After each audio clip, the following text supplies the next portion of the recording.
It's really hard to say kind of what it would have been otherwise. It's a lot easier getting in here than it is getting out. My new ride. And so that brings us to fuel, and that means charging, of course, with the Tesla. Most people, myself included, charge the vast majority at home, like I have set up here. So for charging, I have the NEMA 1450 outlet, which I installed previously for my Model S a while ago. Now that was pretty expensive, but I basically kind of assumed that cost already with my Model S, which I've had now for 3 full years. Per month, I pay only about 26 bucks in electricity for this vehicle. That's because I have solar.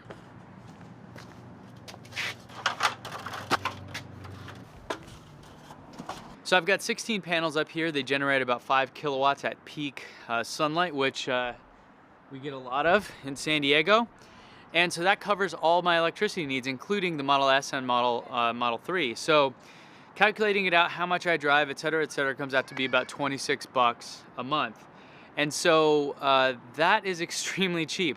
Add that up over 12 months and I paid $312. Now I also did some road trips, in which case I had to pay for supercharging, which just pains me a little bit, and that came out to 170 bucks. So all in, I'm about $482 for the 13,000 miles I drove for the past 12 months, my Model 3. So I pulled in some average gas prices for my area here in San Diego and looked at what it would be for a car that gets 30 miles per gallon, and it comes officially to $1,543, $1,543.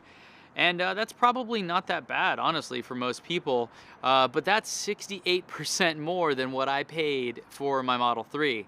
So when you think about it, 68% savings. I don't drive a lot. 13,000 miles in a year, I think, is right on average or just below average for the US. So imagine if you drive a lot, saving almost 70% on fuel. Of course, that's predicated on having solar and all that, but this is what I paid, and that's kind of the point of this video, to show you how much money I spent. So overall, I'm pretty happy with this car. My wife loves it. She's driving it on a daily basis now and really enjoying it. You know, she loves parking it and all these things. And, you know, we did a whole video on that if you want to go check out kind of her thoughts on owning it. Cost-wise, all that, I think it was a pretty good deal. There are a couple features I wish it had, like the trunk being automatic or not being automatic, kind of lame. You know, little things like that. For the price of the car, I think there could have been a few more bells and whistles. But I'm also a bit, you know, biased because I'm coming from Model S, which has a lot more kind of bells and whistles to it. So, you know, when you come from that, you come here, you definitely feel like it's a step down, but it's also better in other ways, like the driving experience is fantastic and all that. So curious what you guys think. Hope this was educational for you. Hope you got something out of it. If you're paying a lot for this and you were paying just barely anything for a previous car, I'm curious to know how that feels.